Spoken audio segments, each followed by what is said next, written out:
Yo, what up guys? Back with another video. I finally got the new Marvel Legends HULKBUSTER. This guy is looking pretty dope. I thought we'd do a quick unboxing, check out all the details, and see if he's worth picking up. So if that sounds interesting, let's get into it.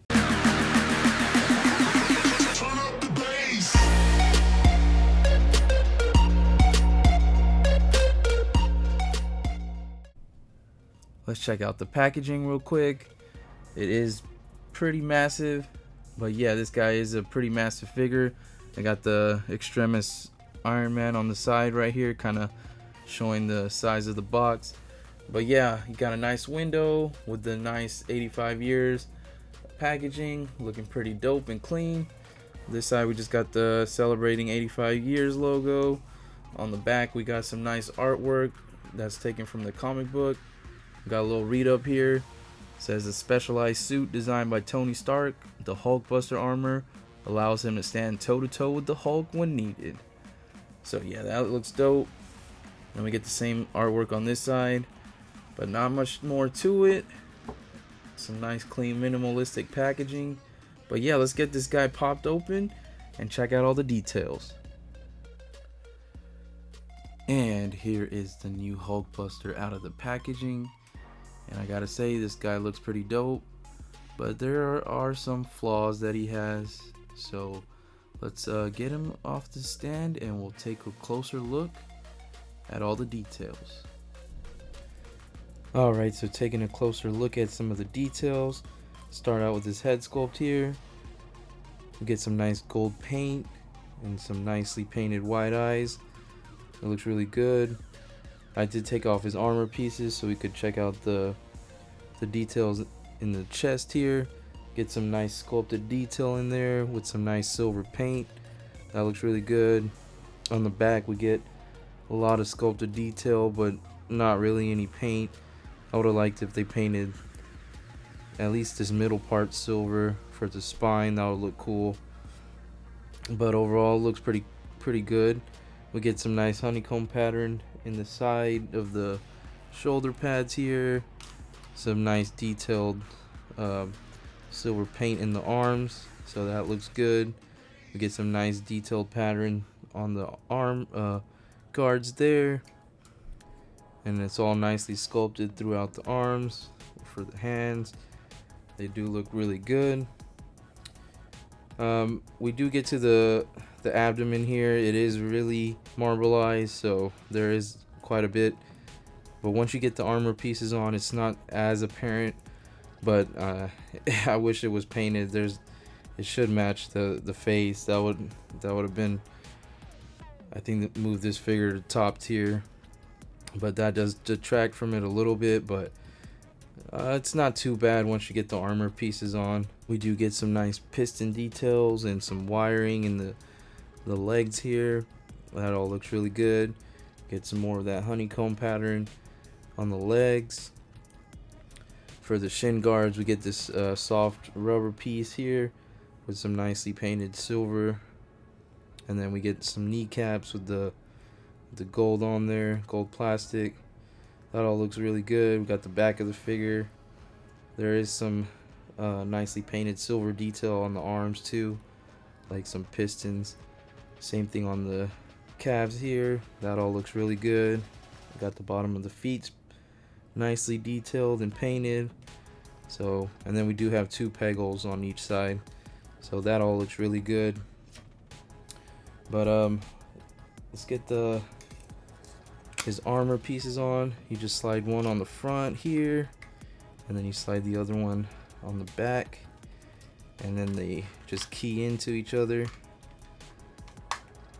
They do pop off a little bit once they're on there if you're moving it around, but if you're holding it and posing it, it should be fine after that. We do get some nice detail in the arc reactor here. That all looks really good. We do get some more detail inside there, some more pistons and wiring, and then we do get the smokestacks on the back here, so those look really dope, and they key in on one on each side. And then we do get some silver paint in the exhaust port in the back, so that looks cool. But yeah, he looks really dope in person. This guy is massive. He's the biggest one we've gotten so far. And check out his articulation real quick. Fully armored up. So his arms probably move about, oh, and there goes that piece. So you probably go about that high up.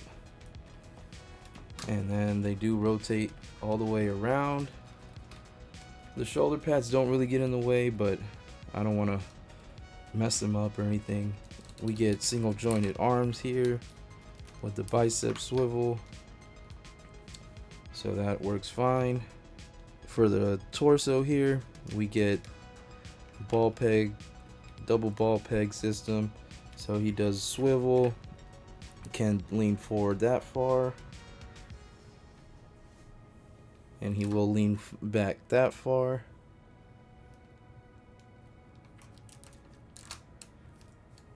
For the head, it just does swivel around, and it kind of shifts forward and back a little bit.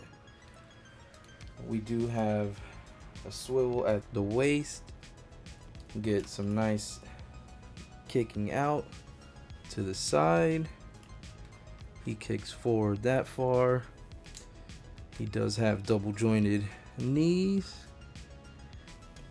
and then he has that that thigh swivel there, and then he does have ankle swivel or hinge, and then the ankle rocker, and that all works really good. Let's check out his accessories real quick, and then we'll move into our final thoughts. Alright, so for accessories, all we get is this Tony Stark head, which looks really good. I do like that. You can see some of the helmet is like coming through, but yeah, the face looks really nicely detailed. The hair looks good. You do get some of the helmet on the back as well. Get some nice red paint there. So yeah, he's done really well.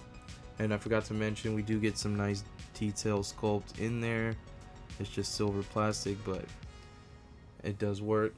And also on the inside of this head sculpt, we get some more of that detail, and that all looks really good. But other than that, his head it's on a double ball peg here. Well, on the neck is on a ball peg, and then the head sits on a ball peg, so he is able to look all the way around. He can look up a little bit, can look down, and then lean side to side, and then swivel around. So that is pretty dope. But yeah, not much more. We just get a set of open hands here, and those look nicely detailed, and they do have a horizontal hinge here. And then we get a set of fisted hands, which are nicely detailed, and those do move horizontally as well. Mine's kind of stuck here. This one is. But I would have loved to see some really gigantic blast effects for this guy.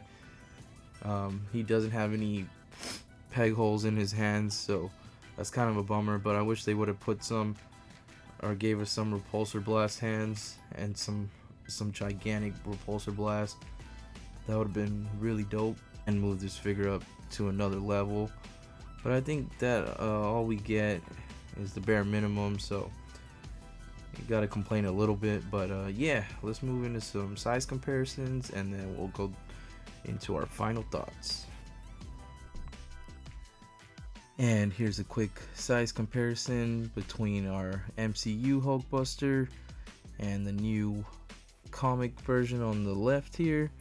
And you can see that the reds are a bit different on each of them, and the golds are a little bit more vibrant on the new one compared to the old one. They're a little bit more dull, but I think the MCU one does look dope. It still holds up pretty good, and I do really like that one as well.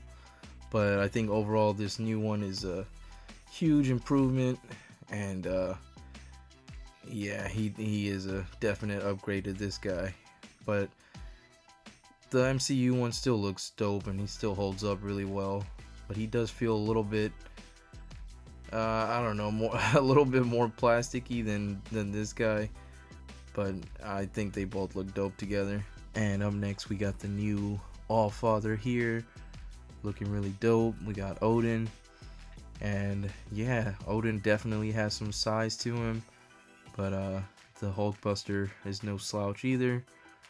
And both of these figures are around the same price, and I think it really comes down to, you know, the all new sculpts we're getting on them with the amount of details and everything. So I think they both get a decent amount of paint, and the sculpts are awesome on both of them. So I'm really enjoying this 85-year line, and I think you will too. But lastly, we got the Extremis Iron Man, and I think on the comic it is the Extremis Iron Man, not the Model 20, like the way they kind of showed it. I do have the Model 20, but he's still in the package, and because I didn't have any room for him. But I think the Extremis Iron Man looks pretty dope next to this guy. They don't have the same color red, but it's, you know, it's close enough that you could recreate the comic cover if you want with this guy. But yeah, that's just an average 6-inch scale figure next to the new Hulkbuster, and I think they scale pretty well together. But let's move on to some final thoughts and see if he's worth picking up. And final thoughts on this guy: is he worth picking up? That is completely up to you. I'm a little biased. I do really like Iron Man. He's, you know, one of my top 3 favorite Marvel characters. So for me, this guy was a definite cop. But you know, it might not be for everybody. He is pretty pricey. But I think he is worth it in terms of, you know, the sculpt that we get, it being all new, and there is a decent amount of paint detail, and the articulation is pretty good for him being such a big guy. So yeah, for me, it was a definite cop. Overall, I would rate this guy a 9.5 out of 10. And let me know what you guys think. You think he's going to be a top 10 Marvel Legends for 2024 or not? But for me, I'm still on the fence. Still a couple of figures I'm waiting for, and then I'll try to make my list. But yeah, I am really enjoying this guy. He's gonna have some definite presence on the shelf. But thanks for hanging out. Other than that, I will see you guys in the next one. Peace.